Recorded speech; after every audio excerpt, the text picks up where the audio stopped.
An off-duty police officer is dead, shot in the chest. Could he have been saved if EMS had taken him to the closest hospital? Lee Iacocca's 1987 compensation, a major topic of discussion in today's contract talks. The U of M finally picks a new athletic boss, and his name will certainly ring a bell. These reports and more right now on the 10 o'clock news.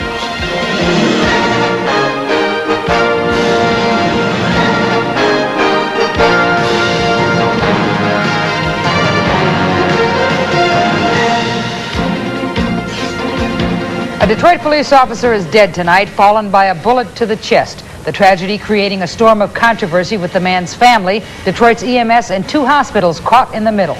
Good evening, everyone. Many questions remain unanswered tonight in this case, but the answer to the most important one remains a mystery at this hour.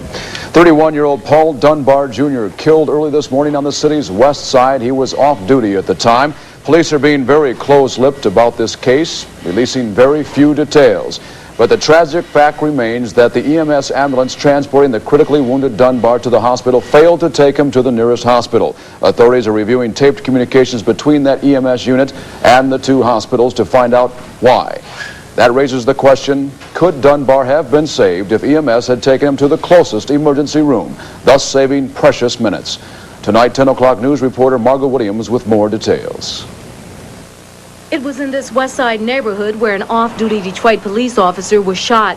Police say it's not known why the two-year police veteran Paul Dunbar Jr. was in front of a house in the 3400 block of Atkinson near Dexter around 3 a.m. this morning. The officer was taken to Detroit Receiving Hospital where he died of a gunshot wound to the chest. But the confusion and controversy began earlier when an EMS unit radioed Henry Ford Hospital, which was closer to the location where the officer was shot. They were asked to hold on. The physician in charge then came back. The particular call was disconnected for some reason. Upon that happening, the physician in charge of the emergency department began to assemble trauma surgeons and medical staff to adequately treat the patient. We received another phone call from EMS. We acknowledged that request. Yes, bring him in. We have a team standing by to treat this patient. EMS made the decision at that point to reroute the patient to Detroit Receiving. We never got a confirmation that we could go in. We thought it was closed at the time. Ford Hospital officials later admitted they did not receive confirmation that EMS had received their message. Meanwhile, Detroit Mayor Coleman Young says his office is reviewing the tapes and won't comment until the investigation is complete.